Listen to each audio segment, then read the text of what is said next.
Basahin po natin ng sabay-sabay. Everybody read Psalms 139 verse 23 and 24. Search me, O God, and know my heart. Try me and know my thoughts, and see if there be any wicked way in me, and lead me in the way everlasting. Tayo po ay manalangin. O Diyos, aming banal, dakila at makapangyarihan sa lahat, salamat sa araw na ito. Patuloy na gamitin mo po ang iyong abang lingkod. Tulungan mo nga po kami na magsiyasat sa aming mga puso, sa aming mga buhay. Patawarin mo kami kung aming mga puso, Panginoon, ay naging lihis sa iyong dakilang kalooban. Pagpalain niyong umagang ito, in Jesus' name, Amen. So, yung laging katanungan po natin, mga kapatid, sabi ni David, search me, O God, and know my heart, try me, and know my thoughts. So what kind of heart do you have this morning? Ano ba ang uri ng puso na meron po tayo ngayong umaga? Kaya madalas, mga kapatid, sa buhay natin ay dapat po nating sinisiyasat yung ating puso kung anong puso ang meron tayo. Nung last Sunday ay na-diagnose po natin yung isang puso na ang pusong ito ay malamig, isang pusong malamig na hindi po nararamdaman ang pagsamba, hindi po nararamdaman ang alab ng paglilingkod sa Panginoon, at yung pusong ito ay nawala niya yung kanyang unang pag-ibig. Kaya yung pusong ito ay lumamig, sabi po ng Biblia. Kaya ating makita yung pangalawang puso na dapat po nating ma-diagnose ngayong umagang ito, the problem of having a confusing heart. Nung last Sunday ay pinag-aralan po natin the problem of having a cold heart. Isang malamig na puso. Isang puso na tumalikod na sa Panginoon ng matagal, na mahirap i-convince kung maglilingkod pa ba o hindi. Amen? Malamig na puso. Ngayon naman po ay yung problema ng isang pusong nakakalito. Isang pusong confusing. Alam nyo po na hindi kalooban ng Diyos sa buhay natin na yung puso po natin ay nakakalito, di ba? Kaya nagdadala po ito ng malaking problema. Doon sa Revelation chapter 3, verse 16, kung ating titignan yung church po roon, ito po ay yung Laodicean church sa Revelation chapter 3, verse 16. Basahin po natin ng sabay-sabay. So then, because thou art lukewarm and neither cold nor hot, I will spew thee out of thy mouth. Sapagkat ikaw ay malahininga at hindi mainit o malamig. Hindi maunawaan kung ito ba ay malamig o mainit. Ibig sabihin, isang puso nakakalito. Bagaman hindi nakakailang, kundi puso na nakakalito. Hindi mainit, hindi man malamig, ay isusuka kita sa aking bibig. Di ba ang hirap magkape kung ang kape mo ay malamig, di ba? Mahirap nang higupin ang kape kung ang kape ay malamig. Mas mabuti na lang kung ang kape mo ay ice cold. Mas masarap. Pero kung nasa gitna ng malamig at mainit, yun po ay napakahirap. Para bagang sinasabi ng salita ng Diyos, kung tingnan nyo po yung kanilang problema muna sa Revelation chapter 3 verse 17. Ang sabi ng Laodicean church, everybody read, because thou sayest, I am rich, mayaman na kami, and is increased with goods, and have need of nothing. Tingnan nyo po yung kanilang pagmamataas, yung kanilang pagmamalaki. Mayaman na kami. Nagkamit na namin ang mga pangangailangan ng anuman. Ang sabi ng Biblia, and have need of nothing. Wala na kaming kailangan. And knowest not that thou art wretched. Hindi mo alam na ikaw ay kaawa-awa. And miserable, ikaw ay maralita. And poor, ikaw ay dukha. And blind, ikaw ay bulag. At ikaw ay hubad. Ikaw ay naked. Kaya makikita po natin na ang Laodicean church, wala na sila sa kalooban ng Diyos. Parang yung mabuti sa kanila ay masama at yung masama na sa kanila ay mabuti. Ganito po yung kanilang kaisipan, yung kanilang kalagayan, mga kapatid, na bagaman mayaman sila pero nakakaawa sila.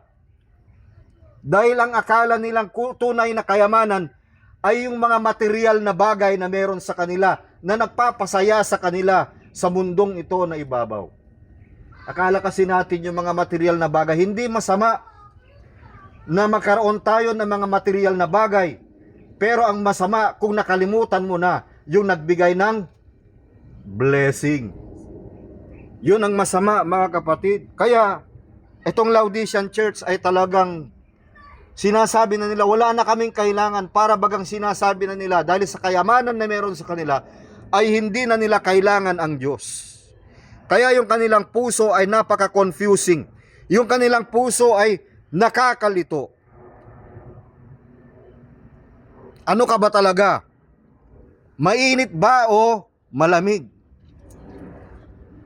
Kaya nakaka-confuse. Ito po yung problema ng mananampalataya na ito. Para ba yung katanungan elect ka ba o reprobates? Kambing ka ba o tupa? Believer ka ba o unbeliever? Trigo ka ba o damo? Gusto ba o hindi? Kakampi ba o kaaway? Nakakalito, di ba?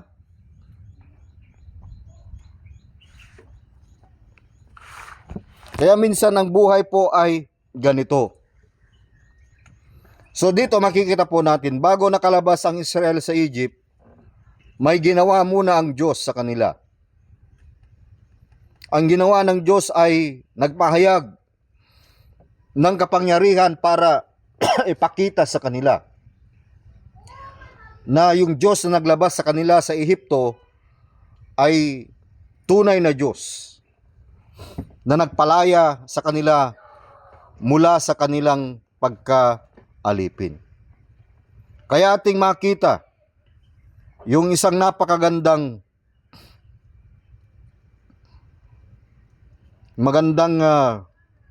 ilustrasyon, na napakagandang mga halimbawa na sa kabila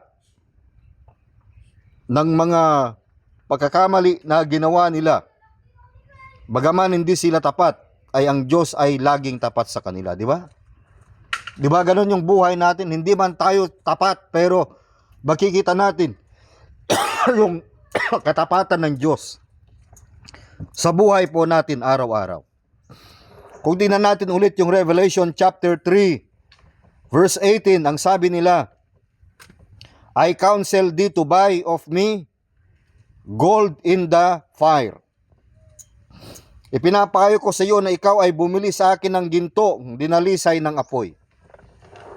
Maganda kasi yung ginto na dinalisay sa apoy, yung na-purify sa pamamagitan ng apoy.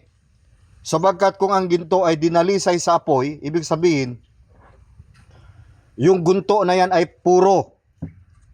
Walang ibang laman, walang ibang halo na anumang bagay. Sapagkat siya ay dinalisay sa pamamagitan ng apoy. That thou mayest be rich, and white raiment,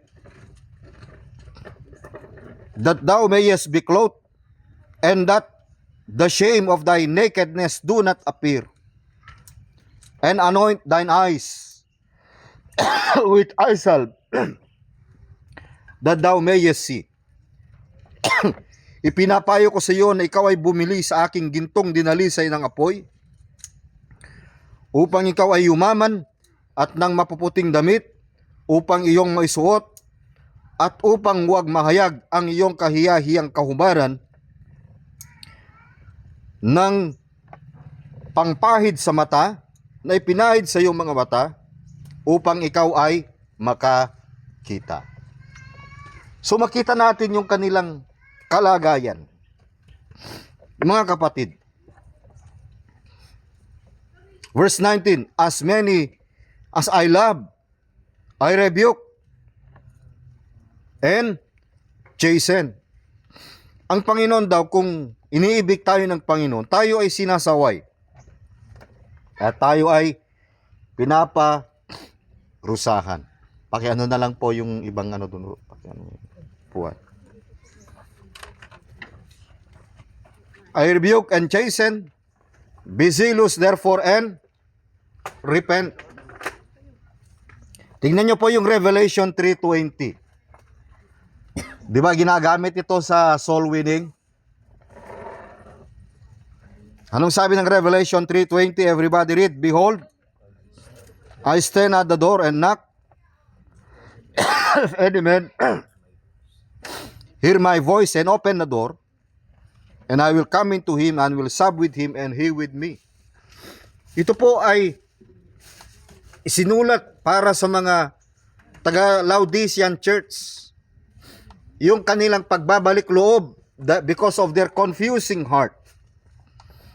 Hindi po ito yung sinasabi nila na si Kristo daw ay kumakatok sa puso natin at bubuksan natin bilang Panginoon at tagapagligtas ng buhay. Hindi po ito patungkol sa eternal na kaligtasan. Kundi ito ay pumapatungkol sa kanilang pagsisisi na dapat sila ay bumalik sa Panginoon at buksan muli yung kanilang mga puso at upang pakinggan ang boses ng Panginoon.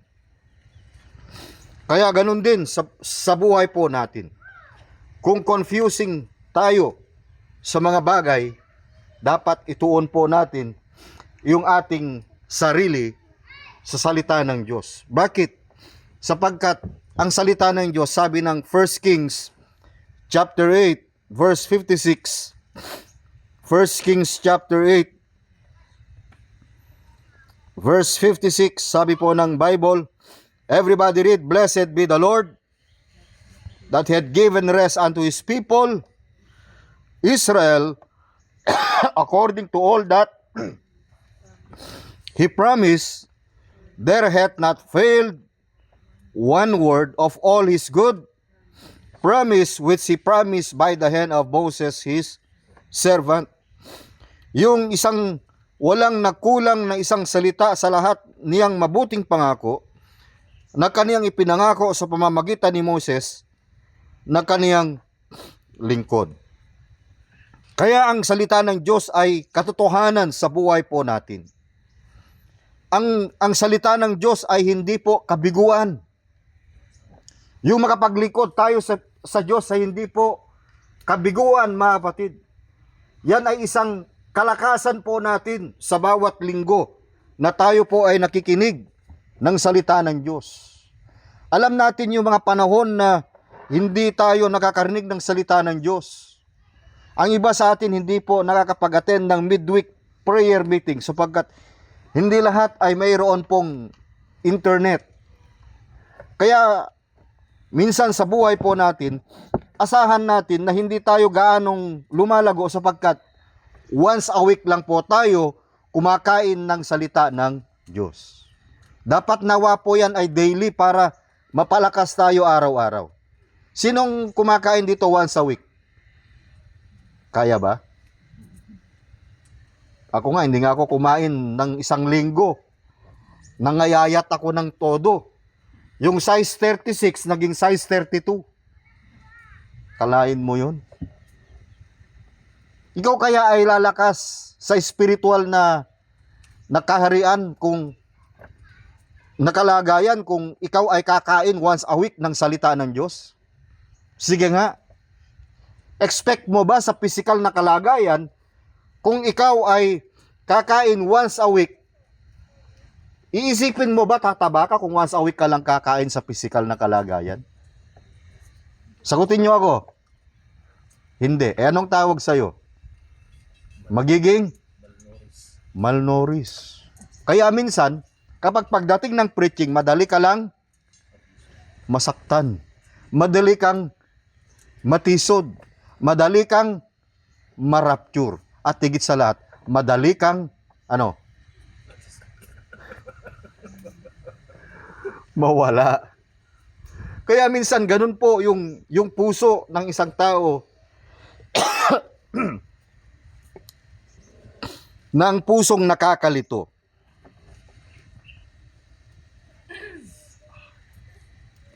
Luke chapter 16 verse 15.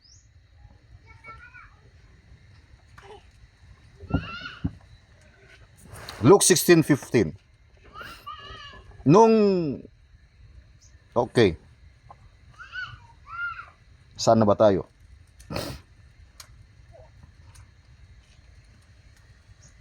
Kaya ang gusto ng Diyos ay yung pusong totoo, hindi yung pusong nakakalito.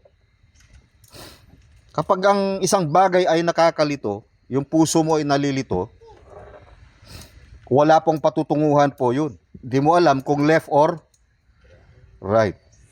Luke 6:45.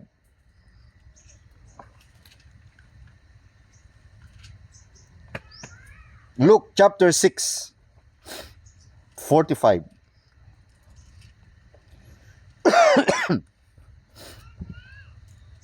Luke 6:45.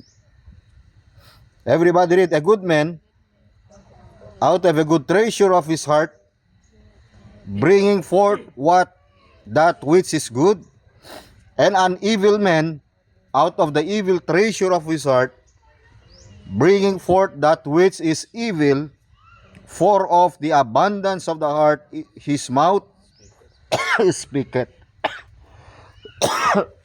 Kailan naman na umaatake itong yung good man, makikita mo yung kagalingan ng kanyang puso na sa mabubuting kayamanan na meron sa kanya. Sabi ng Biblia, dahil mabuti yung kanyang puso, his heart bringeth forth what is good.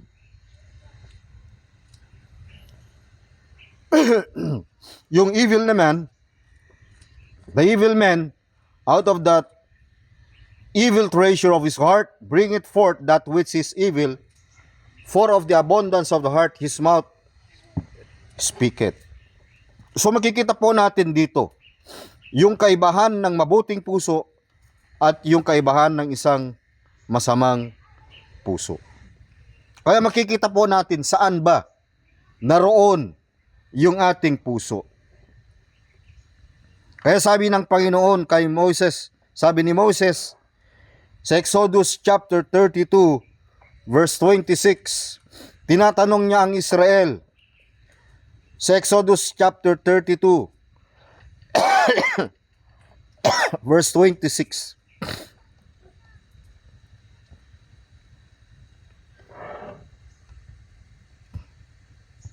Then Moses stood in the gate of the camp and said, who is on the Lord's side?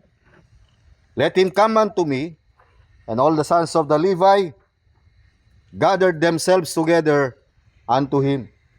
Kaya maaring ngayong umaga, yung katanungan sa atin, who is on the Lord's side?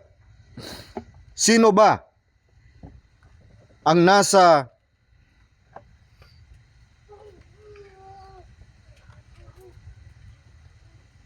side ng Panginoon?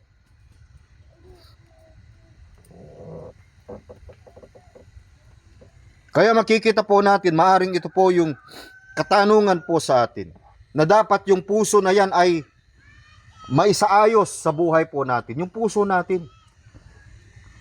Ito talaga yung target ng kaaway. Alam nyo ang madalas na tinitira ng dyablo? Hindi paa. Hindi rin itong utak. Hindi rin kamay. Hindi yung pandinig mo. Hindi yung mata mo. Ang tinitira niya, ito, yung puso. Pag na-discourage yan, pag na-dismaya yan, ang resulta niyan, pwede ka nang mag-disappear. Bakit? Na-discourage eh. Kaya ganun ang pusong, ganun po yung gusto ng dyablo na hindi dapat maglingkod sa Panginoon. Kaya kung ating makita, nung lumabas ang bayan ng Israel mula sa pagkaalipin sa Ehipto, lahat ba ay sumunod kay Moses? Hindi. Lahat ba ay nakarating sa lupang pangako? Hindi. Bakit? Anong naging dahilan? Ano yung kanilang problema? Ang naging problema nila, hindi buo yung kanilang puso. Yung iba, sabi nila, Moses, bakit mo kami dinala rito sa sa ilang? Gusto na namin bumalik sa Ehipto sapagkat kahit mahirap doon, ay kumakain kami araw-araw. Para kumbaga ayaw nilang sumunod sa kalooban ng Diyos. Ang nakikita nila yung biyaya lamang para sa kanilang personal na interes. Hindi nila nakikita yung plano ng Diyos sa kanila kung paano sila pagpalain at palayain doon sa bayan ng Egypt. Diba minsan talagang ang dyablo sinasabi niya, mas maganda pa rin sa Egypt. Mahirap maglingkod sa Diyos. Diba ganun lagi ang sabi ng kaaway, maraming bawal. Lagi kang pinapakinggan ng leader, lagi kang pinapagalitan ni Moses. Lagi kang pinapahiya. Pero alam nyo mga kapatid, lahat ng hindi sumunod sa panahon na yun, hindi nila nakita yung blessing. At karamihan sa kanila ay namatay doon sa ilang. Pero bagaman wala silang mga pagkain, wala silang tubig, pero ang Diyos ba ay nagpabaya? Kahit doon sa ilang ay nakakailang, dahil wala ng pagkain, pero ang Diyos ay gumawa pa rin ng paraan para sa kanila. Yung makapaglingkod ka sa Diyos, mga kapatid, hindi naman ikaw ang gagawa ng paraan para sa buhay mo kahit ibuhos mo lahat ng lakas Ang Diyos pa rin ang nagbibigay sa atin ng biyaya, kahit ibuhos mo lahat ng lakas mo sa trabaho mo. Kung i-close ng Panginoon yan, wala kang magagawa. Wala kang maiipon kahit malaki pang kita sa linggo. Amen?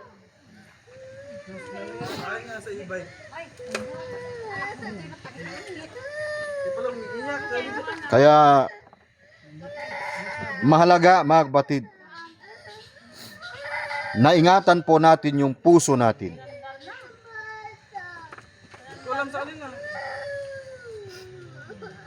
Hindi po nila maiwan yung yaman ng mundo. Luke 16:15. Yan, normal lang yan sa bata. Part ng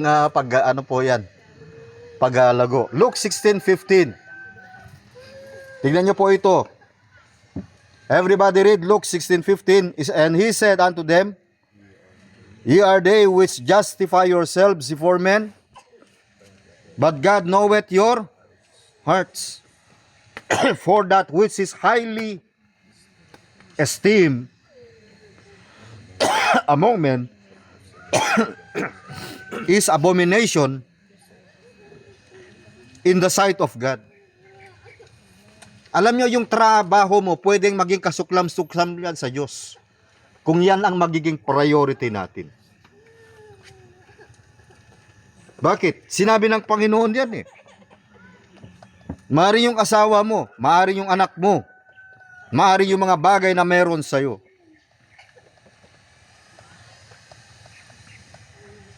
Bakit? Kasi highly esteemed, sabi ng Panginoon. Yung bagay na itinataas mo pa sa Diyos, Yung bagay na mas pinapriority mo para pa sa Panginoon. Alam nyo, ang pagyaman o pagangat ng buhay, wala sa ating kamay yan. Nasa kamay ng Panginoon pa rin yan.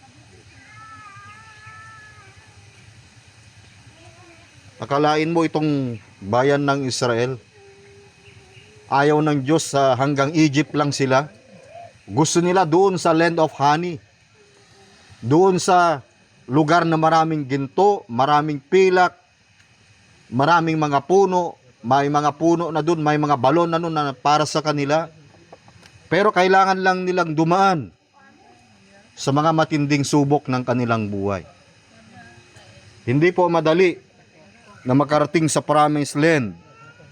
Kailangan nilang gibain yung wall of Jericho. Kailangan nilang mapatumba yung mga malalaking tao, yung mga Anakims, mga kapatid. Para makamit po nila yung kanilang mga tagumpay. Tingnan po natin sa Luke 21:34. May warning ang Panginoon. Luke 21:34. Luke 21 verse 34. Everybody read. And take heed to yourselves. Ingatan mo yung sarili mo. Ibig sabihin, bantayan mo yung sarili mo. Lest at any time your hearts be overcharged. Anytime daw, yung puso natin pwedeng ma-overcharge. Pag ang isang bagay ay na-overcharge, ano pwedeng mangyari? Pwedeng sasabog. Pwedeng mag-create ng sunog na overcharge eh. Naalala ko yung balita, yung saan ba yun? Nakalimutan ko yung lugar. Magandang bahay, 2-story, yung buong pamilya nasunog dahil yung kanilang e-bike ay na-overcharge. Ang sarap ng tulog nila, nakasaksak pala yung yung e-bike na hindi namalayan, buong pamilya nasunog. Kaya nga ganun din sa buhay natin Kristiyano, take heed. Sabi ng Biblia, mag-ingat kayo sa iyong sarili, baka malugmok ang iyong mga puso sa katakawan, overcharged with surfeiting and drunkenness and cares of this life. Maraming cares, maraming kalinga ng mundong ito, ng buhay na ito, na pwedeng umagaw sa paglilingkod sa atin. And so that they come upon you unaware.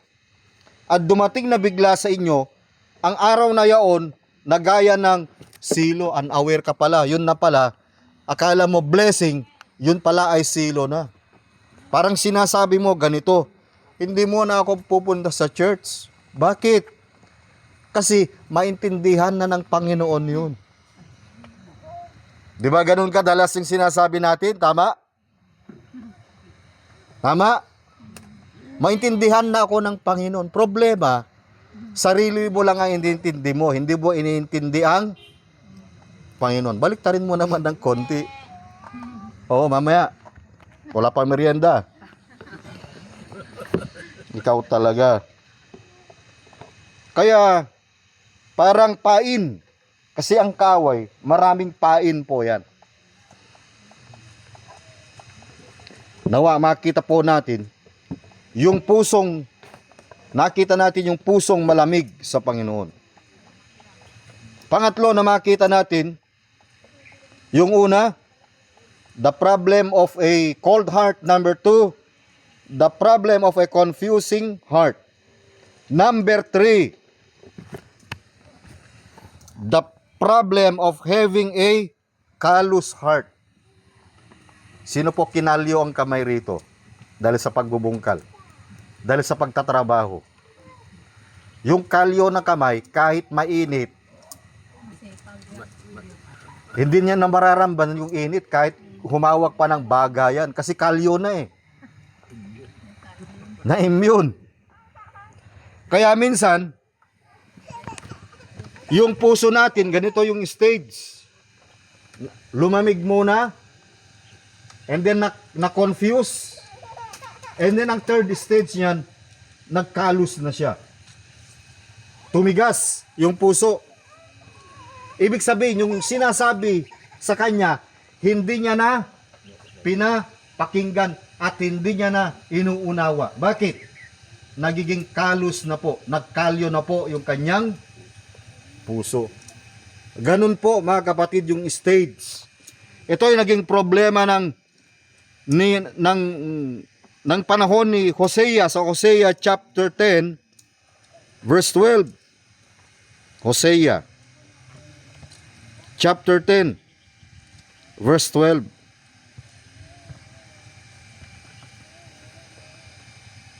Sow to yourselves in righteousness, reap in mercy, break up your fallow ground, for it is time to seek the Lord till He come and rain righteousness upon you.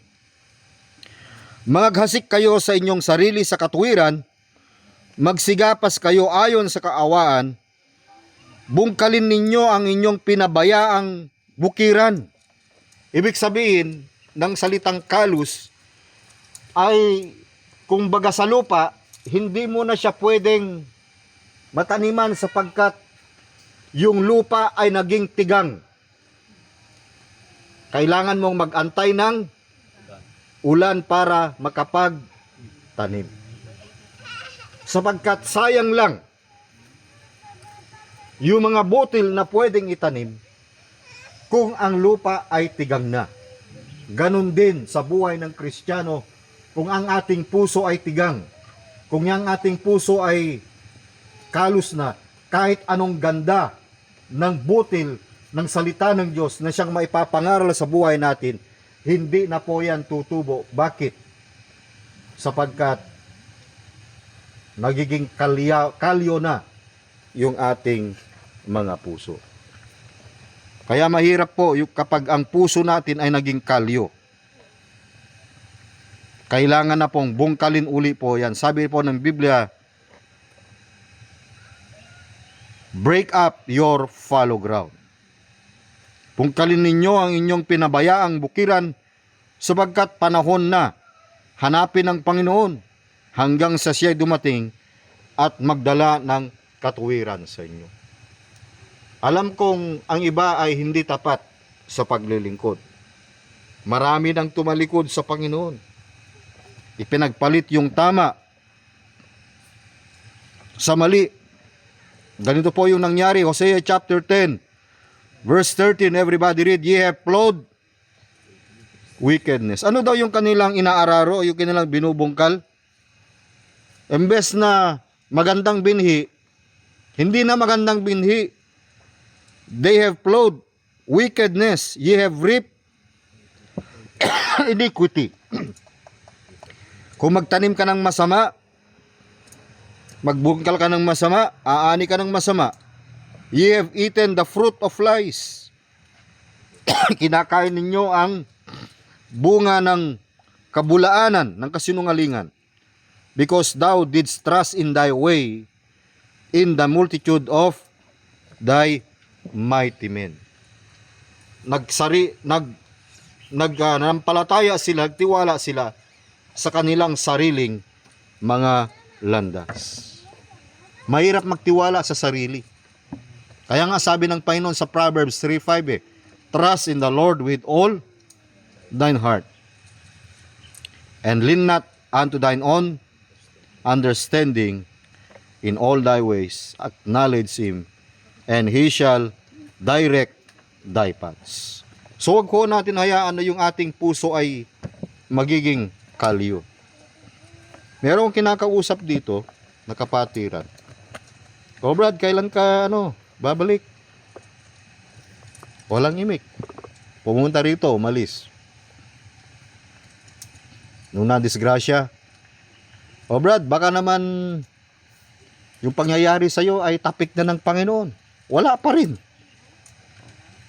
Basta pag-pray nyo lang ako, pastor, makarecover ako, pastor. Minsan, kahit gigisingin ka na ng Panginoon, tatapikin ka ng Panginoon, parang wala pa rin sa'yo yung bagay. Alam nyo, pag nangyayari ang mga ganyan, dapat siyasatin din natin yung puso natin kung tapik na ng Panginoon dun sa atin o hindi. Mahalaga po kasi. Kaya nga, yung mag-examine ka, sabi ng Bible, examine yourselves whether ye are in the faith, except ye be reprobates. Kaya mahalaga po mga kapatid sa buhay po natin na mag-examine po tayo, mag-evaluate po tayo, sapagkat hindi naman po masama kung i-examine po natin yung ating sarili, kung sa Diyos pa ba tayo o hindi. Kaya nga encourage po tayo na dapat na mag-examine. That is the problem of having a callous heart. Matthew chapter 13. Tignan po natin yung puso ng tao, Matthew 13:15.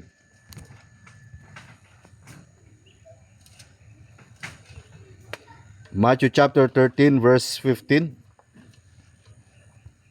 Everybody read. For this people's heart is wax gross. Kumapal na daw mga kapatid.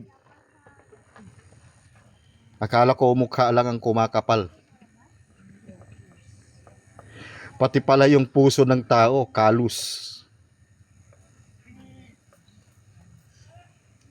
May bagong problema ang puso ngayon. Yung tinatawag nilang calcified heart. Kahapon ko lang narinig yun sa doktor. Yun pala yung cause ng baradong puso. Parang ganito po yun eh. Kumapal yung puso. For this people's heart is wax gross. Ano pa? And their ears are dull of. Yung kanilang mga pandinig. Yung kanilang mga daraggang.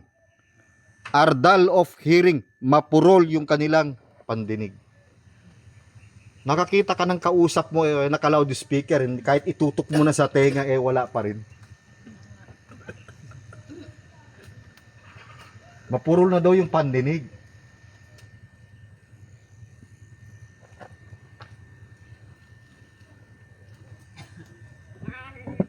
Ano pa? And their eyes they have closed. Alam nilang totoo.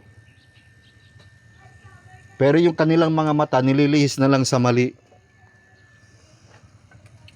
Lest at any time they should see with their eyes and hear with their ears and should understand with their heart and should be converted and I should heal them. So sapagkat kumapal ang puso ng bayang ito, mahirap na makakarinig ang kanilang mga tainga at ang kanilang ipinikit ang kanilang mga mata. Baka sila'y makakita ng kanilang mga mata at makakarinig ng kanilang mga tenga at makakaunawa ng kanilang puso at muling magbalik at sila'y aking pagalingin. Kaya makita natin yung kanilang callous heart. Yung callous heart, sabi po ng Biblia, kailangan daw ma-convert. Yan.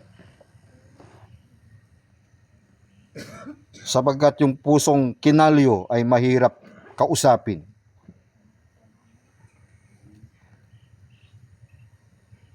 Kumbaga ang puso na ito, verse 19, Matthew chapter 13 verse 19, sabi po ng Biblia, and when anyone heareth the word of the kingdom, narinig nila yung salita ng kaharian, and understand that it not, then cometh the wicked one, and catcheth away that which was sown in his heart. This is he which received the seed by the wayside. Kumbaga yung illustration po niya kasi rito ay yung isang magsasaka. Nung naghasik siya ng binhi, sa mga binhi na yun, may tumama, may binhi na naitapon sa daanan, may sa wayside, sa rock side, doon sa may good, ano tawag dito? Good land. Pero yung nasa wayside, ang mahirap doon, bagaman Hindi siya proper na naitanim nung may dumaan na ibon o dumaan na manok, nung nakita yung binhi, kinain. So nawala nung value yung seed na yun sa kanyang buhay, sapagkat yung seed, yung kanyang puso ay it is a callous heart. Pusong kinalyo, pusong may kalyo, pusong malamig, pusong nakakalito, pusong kinalyo, isang tigang na puso, isang tuyot na puso, isang puso na tumigas. Kaya wala nang dating ang salita ng Diyos. Acts 7 verse 39. Acts chapter 7 verse 39. Tingnan po natin yun. Acts 7 verse 39. Everybody read. To whom our fathers would not obey, but thrust him from them, and in their hearts turned back again into Egypt. Kaya nga, sabi natin kanina, dahil wala yung puso nila na bumalik sa promised land, pumunta ng promised land,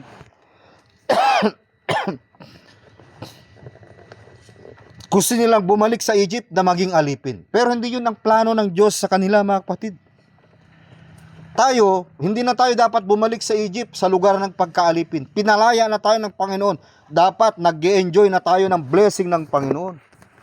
Ang susi ng pagsunod ng blessing sa Panginoon ay sumunod ka lang, diretso ka lang. Huwag kang liliko ng daan. Instead of 40 days, mga kapatid, ang masakit, naging 40 years. Yung iba hindi nakarating. Why? Mayroon pong problema because of their own disobedient heart. 51, Acts chapter 7 verse 51. Nandito po yung kanilang problema sa verse 51. Ipinakita. Ito yung kanilang problema kung bakit hindi sila nakarating, kung hindi sila binless ng Panginoon. Everybody read. Ye stiff-necked and uncircumcised in heart and ears, you do always resist the Holy Ghost as your fathers did. So do ye. Dahil malamig yung kanilang puso, dahil yung kanilang puso ay kalyo, nagkaroon sila nito. Ye stiff-necked. Alam niyo yung stiff neck? Pagka magkaroon ka ng stiff neck, buong katawan mo sasama yan, di ba? Ganun. Bakit? Kasi hindi mo maitwist ng ganun eh. Sino pong nakaranas ng stiff neck dito? Di bang sakit? Hindi pwedeng pahilot po yan. Pwede palang maapektuhan ng spinal dyan. Huwag nyo rin ipalagutok. Baka malagutok ang buhay nyo.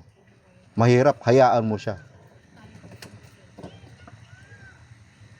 Hindi lang stiff neck, uncircumcised in their heart and in their ears. Itong problema nila, they always resist the Holy Ghost. As your fathers did, so do ye. Kaya ito yung pusong, pag ganito ang puso natin, talo tayo sa buhay. Huwag na lang magpatuloy.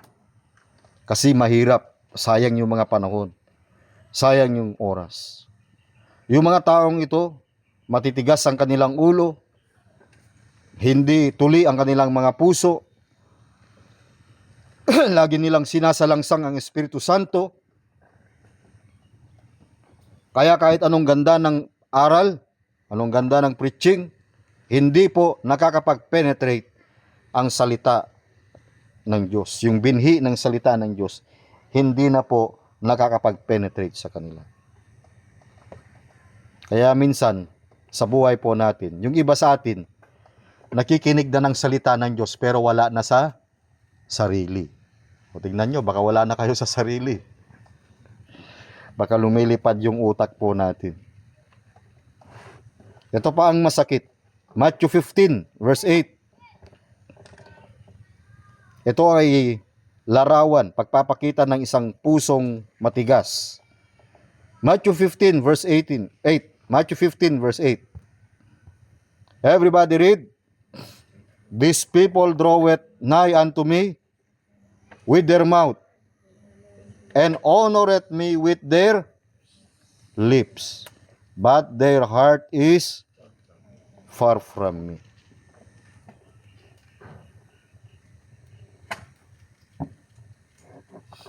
Malayo ang kanilang mga kaisipan, malayo ang kanilang puso, para bagang ang sinasabi, malayo ang tingin, wala namang tinatanaw.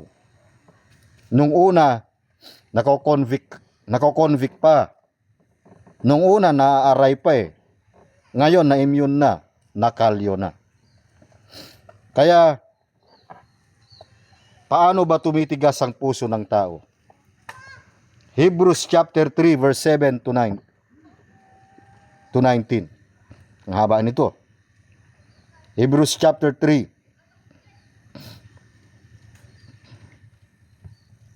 Hebrews chapter 3 verse 7 hanggang 19.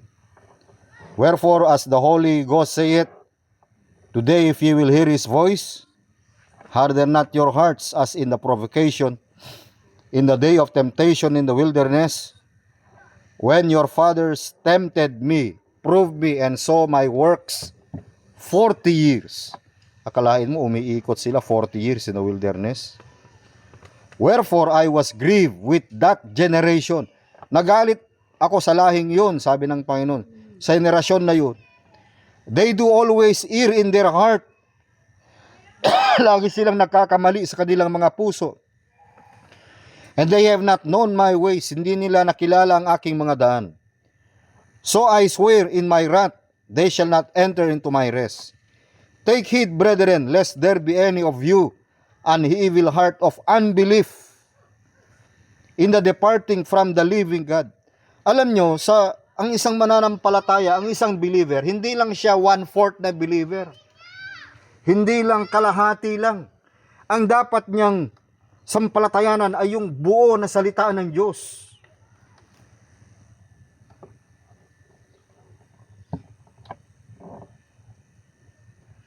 Kaya sabi ng verse 12, take heed, brethren, lest there be any of you an evil heart of unbelief in departing from the living God, but exhort one another daily, while it is called today, lest any of you be hardened through the deceitfulness of sin. Kaya lang tumigas yung puso natin ay dahil meron tayong inaalagaan na kasalanan. Tayo ay dinaya ng kasalanan. Verse 14, for we are made partakers of Christ, if we hold the beginning of our confidence, it is steadfast unto the end. While it is said today, if you will hear his voice, harden not your hearts, as in the provocation. Hindi po ito patungkol sa eternal na kaligtasan. Kasi ginagamit po nila ito sa iba. Huwag mong patigasin ang puso mo. Kailangan buksan mo ang puso mo para tanggapin si Kristo bilang tagapagligtas ng buhay. Hindi po ito yung tinutukoy nito. Ang tinutukoy nito ay hindi sa eternal na kalagayan, kundi sa ating practical na kalagayan, na kung anong sinabi ng salita ng Diyos, yun po ang dapat nating sundin. Yun po ang dapat masunod sa buhay po natin. Sapagkat ang salita ng Diyos, ito po yung tamang direksyon po natin. Ito po yung tamang gabay po natin sa ating pang-araw-araw. Kaya wag po nating i-deny, wag po nating patigasin yung puso na yan. Alam nyo mga batid,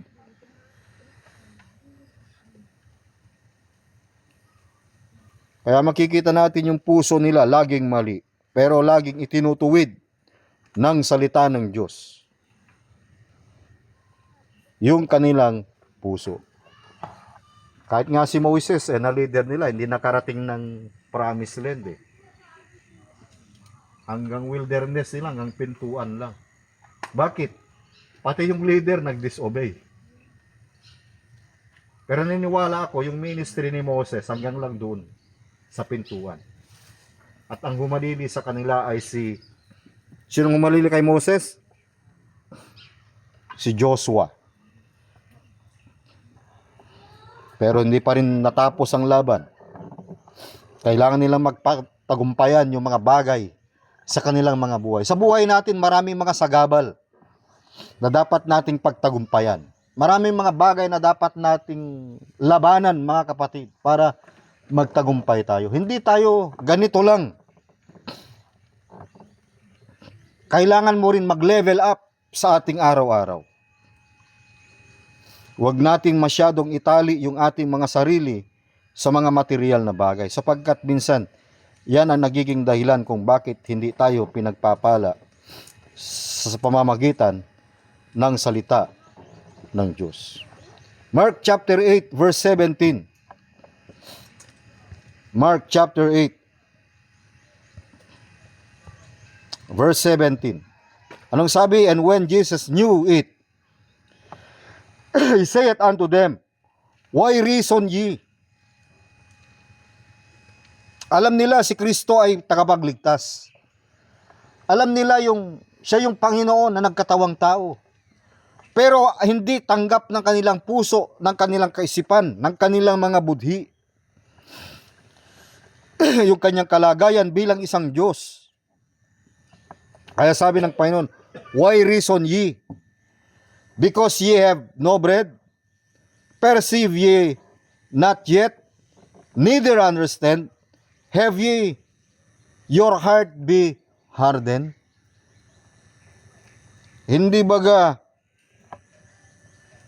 nangagmatigas na ang inyong puso? Alam po natin, kapag pinatigas na yung puso natin, diyan po tayo sumasablay. John chapter 12 verse 40. Tingnan po natin yung resulta ng isang pusong matigas.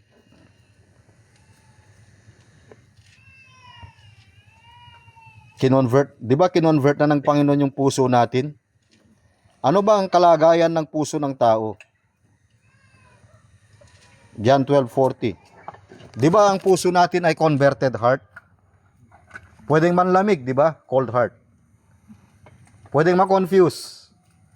Pwedeng maging kalus. Yung puso natin, pusong bato. Pusong hindi umiibig sa Diyos dati.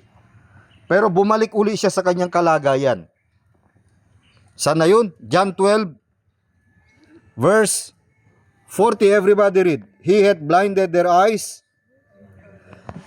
and hardened their heart,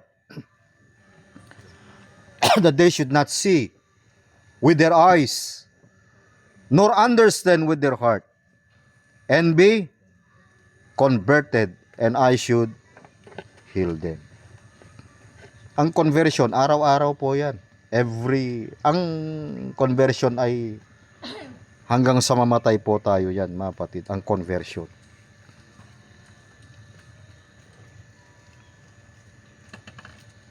Kaya wag ho nating patigasin yung puso na ito, kundi hayaan natin ng Diyos ang siyang magtama sa puso natin. Kaya makita natin si David, nung siya ay nagkasala, nagkaroon siya ng cold heart, nagkaroon siya ng malamig na puso. Bakit siya nagkaroon ng malamig na puso? Kasi si David, nung wala siya sa labanan, makita natin na yung kanilang mga army ay sila lang yung malaban. Pero si David ay nagkasala. Habang nasa taas siya ng kanyang palasyo, nakikita siya ng babae na naliligo sa baba. At sabi na sa kanyang alipin, dalhin mo sa akin yung babae na yun. Sino ba yung babae na yun?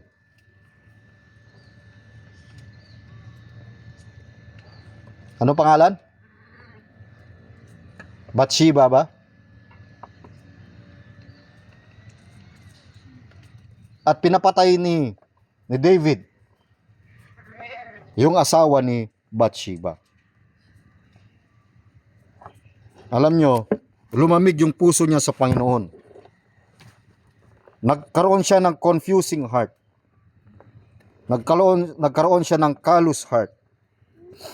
Kaya kinonfront siya ng propeta ng Panginoon. After the confrontation ng propeta ng Panginoon sa kanya, naganap po yung confession. Kaya meron tayong Psalms 51. Ang sabi niya roon, create in me a clean heart, O God, and renew a right spirit within me. Psalms 51, tignan nga po natin yun. Verse 9. Verse 10, create in me a clean heart, O God, and renew a right spirit within me. Hindi po natanggal yung kanyang kaligtasan, kundi natanggal yung kanyang joy sa paglilingkod sa Panginoon. Verse 12, restore unto me the joy of thy salvation and uphold me with thy free spirit. After the confrontation, naganap po yung confession in Psalm 51. And then, after that, yung result ay nagkaroon ng correction sa kanyang buhay. Kaya hindi tama sa buhay ng isang mananampalataya kung tinamaan tayo ng preaching, nagalit tayo, nag-isip tayo ng masama, naging malisyoso pa tayo, at sinasabi natin, pinatatamaan ako ni pastor. Hindi ho totoo yun. Alam niyo ang salita ng Diyos, huwag niyong tanggapin na salita ng tao. Kapag tinanggap niyo yan na salita ng tao, masasaktan ka. Pero kapag tinanggap mong salita ng Diyos, na ito ay salita ng Diyos, makokorek yung buhay natin. Magiging normal ang BP mo. Hindi ka maha-high blood. Hindi tataas ang blood pressure. Tama. Bakit? Tama yung napakinggan mo, hindi chismis. Kung sinasabi ng salita ng Diyos, ayusin mo ang buhay mo. Masama ba na ayusin mo ang buhay mo? Sino ba nangangaral ng masama rito na turuan ng ang magulang ng masama? Hindi, di ba? Kaya nga, yung salita ng Diyos, sabi ng Biblia, all scripture is given by the inspiration of God and is profitable for doctrine, for reproof, for correction. Kaya dapat naiaalay yung puso natin. Hindi lang linggo-linggo, araw-araw, mga kapatid. Alam nyo, kapag yung magkasakit ka lang ng arthritis, parang hindi nakaalan yung ano mo yung paglakad mo Bakit merong mali? Mayroong nag-stuck, malakas ang uric acid. Kahit sa BP, mga kapatid, barado. Ang mahirap kung bumara yung puso mo at bumara din yung utak, dito magkakaroon ka ng internal hemorrhage. Dito, sa baba, magkakaroon ka ng heart attack. Kaya, ngayong umaga, ang issue po dito, tanungin po natin, yung naipangaral ba ay Word of God ba yan? Yes. You better examine yourselves through the light of the Scripture. Hindi bitter examination. Kailangan natin ng better examination through the Word of God. Umamin ka man o hindi, alam ng Diyos ang kalagayan ng iyong puso. Matututunan po natin kung paano magpapakababa sa Diyos. Kaya dalawang puso ang na-diagnose natin ngayong umaga. Una, yung cold heart. Number 2, confusing heart. Baka minsan mali-mali yung BP nito. Number 3, callous heart. Last, yung pang-4. Sa darating na linggo, nawa, madiagnose natin yung pang-apat, it is a consecrated heart. Kaya pag-aralan natin itong Psalms 51 verse 1 to 10, makikita natin yung result ng isang pusong consecrated sa Panginoon. Magandang umaga po at nawa pinagpala tayo ng Panginoon.